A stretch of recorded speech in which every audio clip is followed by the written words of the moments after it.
नमस्कार दोस्तों, स्वागत है आप सभी का आरोग्य सूत्र में। मैं वैद्य आकांक्षा श्रीवास्तव। आज जैसा कि हम सब लोग सेलिब्रेट कर रहे हैं विश्व स्वास्थ्य दिवस, वर्ल्ड हेल्थ डे, तो आशा करती हूँ आप सभी लोग बहुत अच्छी तरह से अपना ख्याल रख रहे होंगे। और जैसा कि अभी तक हमने सीरीज में बात की है, इन चीज़ों को आप ज़रूर अपनाएंगे और स्वस्थ रहेंगे। तो अब हम बात करते हैं और कुछ टॉपिक के बारे में और हेल्थ के बारे में। तो अगर हम विश्व स्वास्थ्य दिवस की बात करते हैं तो हमारी बात आती है हेल्थ की। और हेल्थ ये सिर्फ फिजिकल हेल्थ नहीं होती, हमारी मेंटल हेल्थ भी होती है। तो अगर हम फिजिकल और मेंटल दोनों तरीके से अगर हम स्वस्थ हैं तो हम कह सकते हैं कि हम एक अच्छा जीवन जी रहे हैं।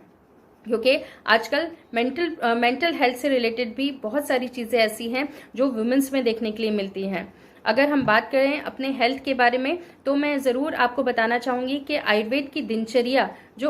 दिनचर्या है वो इतनी अच्छी तरह से बताई गई है कि अगर हम उसको अपने जीवन में अपनाते हैं तो बहुत हद तक बहुत सारी चीज़ों से हम ऐसे ही हमारे रोगों से हम दूर हो सकते हैं। तो आयुर्वेद की दिनचर्या में बहुत ही खूबसूरती से वर्णन किया गया है। सबसे पहले जिसमें कि आता है कि ब्रह्म मुहूर्त में उठना। हमारे आयुर्वेद में बताया गया है, ब्राह्मे मुहूर्ते उत्तिष्ठे स्वस्थो रक्षार्थम आयुषा शरीर चिंता निवृत्त्या कृत शौच विधिस्थिता। इसका मतलब है अगर अपनी आयुष्य की जो कामना करना चाहता है, उसको जो अपने आयु को बढ़ाना चाहता है, उसको ब्रह्म मुहूर्त में उठना चाहिए और बिना चिंता के, बिना किसी सोच विचार के, एकदम रिलैक्स माइंड में जाके सबसे पहले शौच विधि के लिए यानी स्टूल पास करने के लिए जाना चाहिए।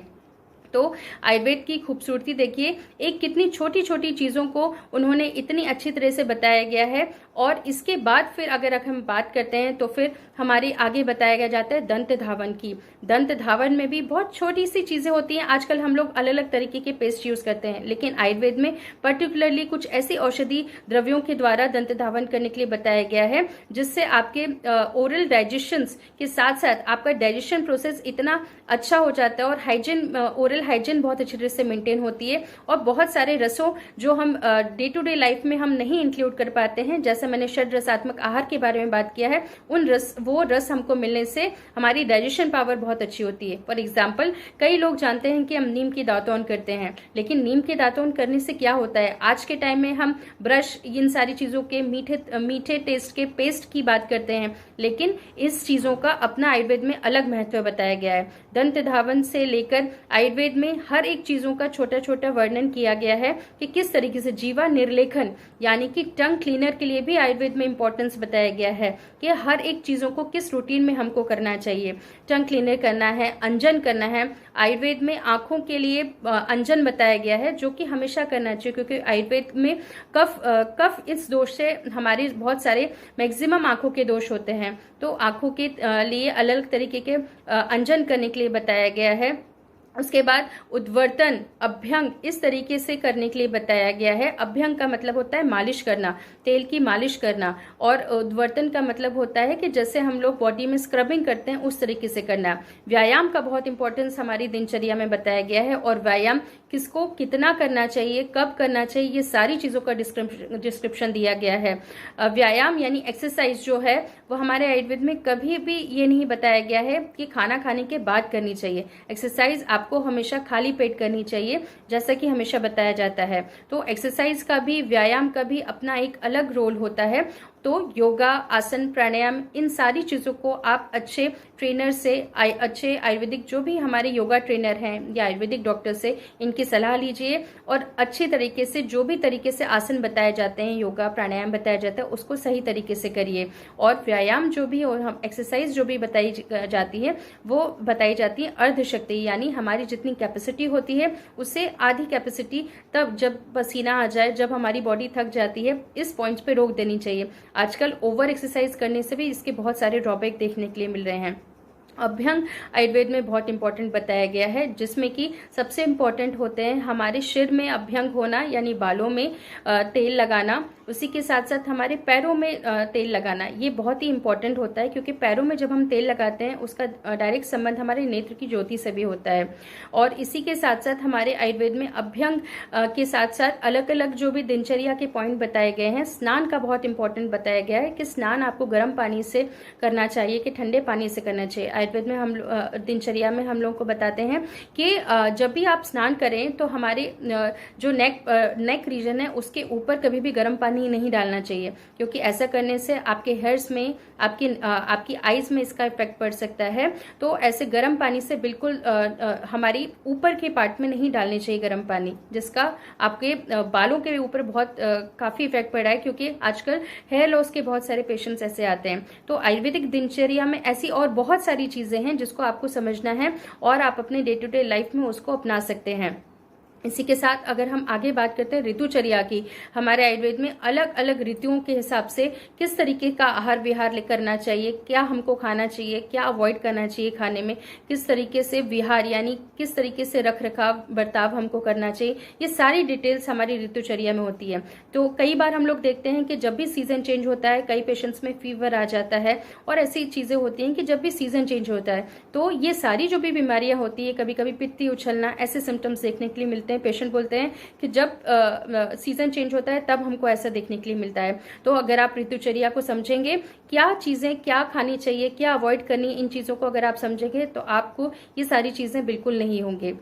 इसके बाद अगर हम लोग हेल्दी अगर स्वस्थ की बात करते हैं तो एक बहुत इंपॉर्टेंट बात आती है यहाँ पे, क्योंकि आयुर्वेद में हमारे 3 मेन स्तंभ बताए गए हैं, आहार, निद्रा, ब्रह्मचर्य। तो इसका सबसे बहुत इंपॉर्टेंट पार्ट एक आहार, जो हम लोग ने पहले भी डिस्कस किया है। तो आहार में क्या खाना चाहिए, क्या नहीं खाना चाहिए, क्या क्या चीजें आपके शरीर के लिए अच्छी हैं, आपकी डाइट के लिए अच्छी हैं, जो आपको न्यूट्रिशन दे सकती हैं, इन चीजों को का इंपॉर्टेंस आयुर्वेद में बहुत डिटेल में बताया गया है। और ये सारी चीजें डिपेंड करती है हमारी प्रकृति के ऊपर। वात, पित्त, कफ जो भी दोष बताए गए हमारी बॉडी में, उसके अकॉर्डिंगली हमारे आहार में बहुत सारी चीजें ऐसे हम लोगों को एक्सेप्ट करनी पड़ती हैं या अवॉइड करनी पड़ती हैं, जिससे हमारे दोष बैलेंस रहे। और अगर हम निद्रा की बात करते हैं तो प्रॉपर टाइम पे निद्रा लेना बहुत इंपॉर्टेंट होता है। हम लोग बहुत कई बार देखते हैं कि हाउसवाइफ्स होती हैं या बहुत सारी स्टूडेंट्स होते हैं जो दोपहर के टाइम पे सोना प्रेफर करते हैं, लेकिन आप ये ध्यान रखिए कि निद्रा का मतलब होता है साउंड स्लीप, जो कि रात में आनी चाहिए। दिन में अगर आप सोएंगे तो वैसे भी रात में आपको नींद अच्छी तरह से नहीं आएगी और सारा रूटीन आपका गड़बड़ होगा। तो अगर आपके दोषों को बैलेंस रखना है तो आप दिन में सोना अवॉइड करिए। उसके बाद तीसरा ब्रह्मचर्य एक बहुत इंपॉर्टेंट पार्ट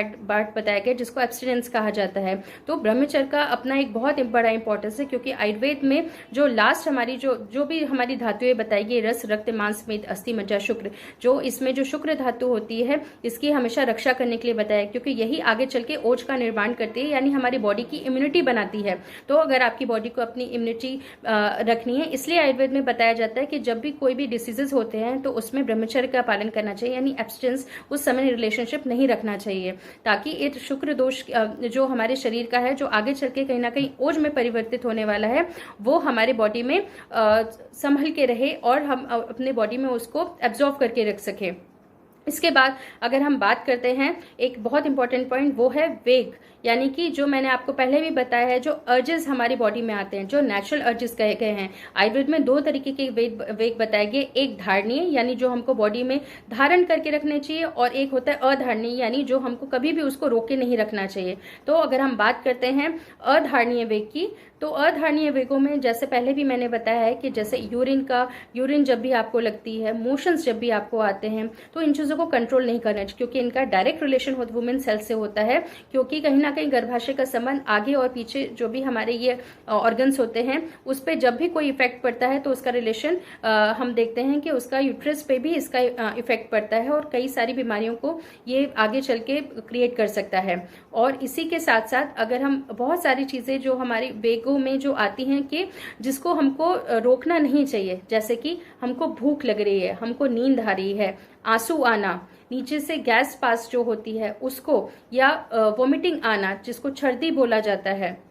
नींद आना, तो ये अलग अलग तरीके के हमारे जो आयुर्वेद में जो वेग बताए गए हैं, जो भी नेचुरल अर्जेस हमारी बॉडी नेचुरली जो हमारी बॉडी क्रिएट करती है, इन सारी चीजों को नहीं इनको रोकना नहीं चाहिए। और इसी के साथ अगर हम बात करते हैं अधारणीय वेग की, धारणीय वेग की, तो उसमें हमारे हमको बताते हैं कि जो भी क्रोध है, शोक है, भय है, लोभ है, यानी कि बहुत ज्यादा गुस्सा करना, बहुत ज़्यादा डिप्रेशन में रहना, बहुत ज़्यादा उदास होना, किसी चीज़ का लालच करना, किसी से ईर्ष्या करना, जेलसी करना, ये सारी चीज़ें जो हैं इसको हमको धारण करके रखना चाहिए, क्योंकि कहीं ना कहीं ये आगे चल के हमारी मेंटल हेल्थ पे ज़रूर इफेक्ट करती हैं, जिसके बारे में अभी हम आगे चर्चा करेंगे। तो मेंटल हेल्थ का भी बहुत इंपॉर्टेंस होता है, तो इसलिए धारणीय वेग जो आयुर्वेद में बताए गए उसका भी उतना ही इंपॉर्टेंस है। आगे अगर हम बात करते हैं ये तो अब हम आगे बात करते हैं कि खाने यानी कि शुद्धा, जो भी हम लोग खाना खाते हैं, खाना खाने के समय हम लोग कई बार पेशेंट को पूछते हैं कि आपको भूख लगती है, लेकिन पेशेंट को ये आजकल समझ में नहीं आता है कि उनको भूख लग रही है कि नहीं, क्योंकि नेचुरल भूख का समय जो है उनको पता नहीं चलता है और टाइम के अकॉर्डिंगली वो लोग खाना खा लेते हैं। आपकी बॉडी में भूख के सिम्टम आपको नहीं पता चल पाते हैं और क्योंकि टाइम हो जाता है तो आप लोग खाना खा लेते हैं। इसके चलते आजकल मैक्सिमम पेशेंट्स में हम लोग देखते हैं कि इनडाइजेशन ये समस्या बहुत ज्यादा बढ़ गई है। साथ ही साथ गैसेस की समस्या, एसिडिटी की समस्या ये पेशेंट्स में बहुत देखने के लिए मिलती है। सुबह सुबह 1 गिलास 2 गिलास पानी पीना, 3 गिलास पानी पीना, इस तरीके से बहुत सारे पेशेंट्स आके बताते हैं कि हम सुबह सुबह इतने गिलास पानी पीते हैं, परंतु ये सारी चीजें कहीं ना कहीं आपकी बॉडी पे, आपकी अग्नि पर इफेक्ट करती है। अगर आपको अपनी बॉडी को हेल्दी रखना है तो आपको इस अग्नि की इंपॉर्टेंस को समझना पड़ेगा और जब आपको भूख लगती है तब आपको खाना चाहिए। इसके छोटा सा मैं आपको टिप दूंगी कि जब भी आपकी बॉडी में अगर आपको लगता है कि इनडाइजेशन है या गैसेस की तरह गैसेस बन रही हैं या आपको ऐसा लग रहा है कि खाने के बाद वोमिटिंग हो जाएगी, तो ऐसे समय में आप कोशिश करके रात का खाना स्किप करिए। अगर आप रात का खाना स्किप करते हैं तो आप देखेंगे कि नेचुरली आपको सुबह बहुत अच्छी तरह से भूख लगेगी। इस तरीके से अगर आप 2-3 दिन रात का खाना स्किप करते हैं तो आपकी बॉडी में जो भी इनडाइजेशन है, जो भी टॉक्सिन्स डेवलप हो गए हैं, वो सारी चीजें आपकी ठीक हो जाती हैं। क्योंकि आयुर्वेद में एक बहुत अच्छा कॉन्सेप्ट हमारे आयुर्वेद में बताया गया है, वो है आम दोष। यानी कि आज हम जिस तरीके से देख रहे हैं कि भूख न लगने पर भी खाना खाना, एक खाने के बाद तुरंत खाना खाना, रात में देर से खाना खाना, हैवी डाइट खाना, इस तरीके से अलग अलग तरीके के ये जो खाना या डाइट हम लोग देख रहे हैं, इसके कारण हम लोग देख रहे हैं कि कहीं ना कहीं हमारी बॉडी में इनडाइजेशन ये हो जाता है। इनडाइजेशन का मतलब आयुर्वेद में इसको रिलेट किया गया है आम दोष है। और जब ये आम दोष हमारी बॉडी में एक तरीके का टॉक्सिन्स जो होता है वो अगर डेवलप हो जाता है और अगर ये हमारे बाकी के दोषों के साथ पूरी बॉडी में मूवमेंट करता है तो ये अलग अलग तरीके के सिम्टम्स दिखाता है। इवन बहुत सारी लेडीज में आमवात यानी कि वात की समस्या कभी कभी देखने के लिए मिलती है, जो अर्थराइटिस तक एक छोटी सी एज में देखने के लिए मिलती है। तो इस आम दोष को आप समझिए और अपने बॉडी में डाइजेशन को बहुत अच्छी तरह से रखिए और कोशिश करके जब भूख लगे तभी खाना खाइए, क्योंकि ये आपकी हेल्थ से बहुत रिलेट करता है। तो ये आज हम लोग ने कुछ बात की है जो एक जनरल टॉपिक्स हैं आयुर्वेद में, जिसको समझना है और जिसको हमको फॉलो करना चाहिए। इसके बाद आज अगर हम बात करते हैं मेंटल हेल्थ के बारे में, तो मेंटल हेल्थ भी उतनी ही इंपॉर्टेंट है जितनी कि फिजिकल हेल्थ में। जैसे मैंने बात किया था वात पित्त कफ दोष की, जब भी बॉडी में इम्बैलेंस होता है वात पित्त कफ दोषों का, तो इसका इम्पैक्ट आगे चल के बहुत दिनों बाद हमारे माइंड पर पड़ता है। परंतु उसके अपोजिट जो हमारे मानसिक दोष होते हैं जैसे और जो होते हैं जैसे कि रज और तप, इनको मानसिक दोष कहा गया है। अगर इनका बॉडी में इम्बैलेंस होता है तो इसका इफेक्ट सबसे पहले हमारे माइंड पे पड़ता है और कुछ सालों बाद इसका इफेक्ट धीरे धीरे बॉडी पर भी आ जाता है। तो आइए समझते हैं मानसिक दोषों को। हमारे संसार, हमारी सृष्टि की उत्पत्ति जो बताई गई है वो 3 गुणों से बताई गई, सत्व रज तम, और इसी के साथ महाभूतों के साथ मिलकर ये पूरी सृष्टि के उत्पत्ति क्रम हमारे आयुर्वेद में बताया गया है। तो अगर हम देखें इसका कितना इंपॉर्टेंस है, अगर हम सत्व रज तम की बात करते हैं तो सत्व दोष जो होता है हमारी बॉडी में जो भी ज्ञान का कारण होता है, जो भी हमारी बॉडी में सात्विकता होती है, जो भी आपको याददाश्त का काम होता है आपका, तो ये सारी चीजें आपकी जो भी अच्छी चीजें होती है माइंड से रिलेटेड, वो सत्व गुण का काम होता है। आपके बॉडी में जो भी आपके माइंड में चीजें चलती हैं, जो भी आप डिसीजन मेकिंग पावर लेते हैं, जो भी अच्छी चीजें होती है, वे सारी सब कुछ डिपेंड करती हैं सत्व दोष के ऊपर। तो आपकी बॉडी में सत्व दोष का ज्यादा होना बहुत मायने रखता है। इसी के अपोजिट अगर हम बात करते हैं रज और तम दोष की, तो रज दोष जो होता है वो एक्टिविटी से रिलेटेड होता है, यानी हमारे माइंड में जिस भी तरीके की एक्टिविटीज होती हैं वो कहीं ना कहीं कंट्रोल करने का पावर होता है रज दोष में। तो जब इस रज दोष दोष जो ये एक्चुअली इन तीनों को त्रिगुण कहा गया है, इसको महागुण भी कहा गया है, लेकिन जब ये हमारी बॉडी में बढ़ जाते हैं और ये मेंटल किसी ना किसी डिसऑर्डर की तरफ या मेंटल हेल्थ को कहीं ना कहीं इंपैक्ट करते हैं, तो इसको हम दोषों का हम नाम देते हैं। तो जब ये रज दोष जो होता है, जब हमारी बॉडी में, हमारे माइंड में जब ये बढ़ने लगता है, तो ये हाइपर एक्टिविटी कर देता है, क्योंकि इसके एक्शंस जो होते हैं एक्टिविटी से रिलेटेड होते हैं, और हाइपर एक्टिविटी करने के कारण हमारे मेंटल में, हमारे माइंड में हम लोग अलग अलग तरीके के एक्शंस देखते हैं, जैसे कि बहुत ज्यादा क्रोध होना, बहुत ज्यादा एंग्जाइटी होना, बहुत ज्यादा कभी कभी एक ही चीज को कंटिन्यूस एक बार में बार बार सोचते रहना, किसी चीज को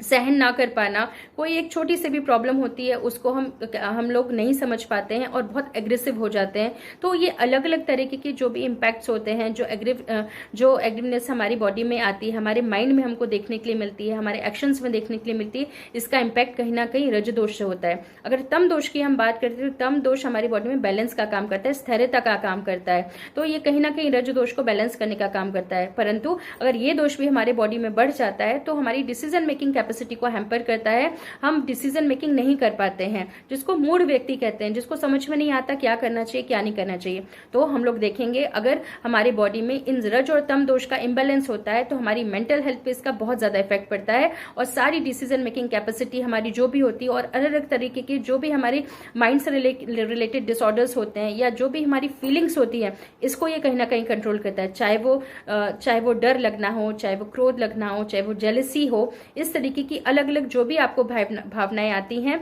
तो ये सारा डिपेंड करता है इन्हीं दोषों के ऊपर। इसलिए आपको जरूरी है आप अपने शरीर में सर्प दोष को बढ़ाए रखें। और सर्प दोष ये किस चीजों से बढ़ता है, इनका कहीं ना कहीं इम्पैक्ट हम लोग देखते हैं कि हमारे खाने पीने से होता है, डाइट से होता है। इन तीनों दोषों का रिलेशन हमारी डाइट से भी होता है। अगर हम सात्विक खाना खाते हैं, अगर हम लोग एकदम फल फ्रूट्स, हमारे जो भी आयुर्वेद में जिस तरीके से बताया गया है, सात्विक अन्न जो होता है, जिसमें नॉनवेज इंक्लूड नहीं होता है, और अच्छी तरीके से इस तरीके से फल सब्जियां जो भी सीजनल वाइज हम लोग खाते हैं, तो कहीं ना कहीं बॉडी में सात्विकता बढ़ती है। एक तरीके से अगर हम प्रार्थना करते हैं, या हमारा मन मेडिटेशन की तरफ लगाते हैं, अगर हम किसी भी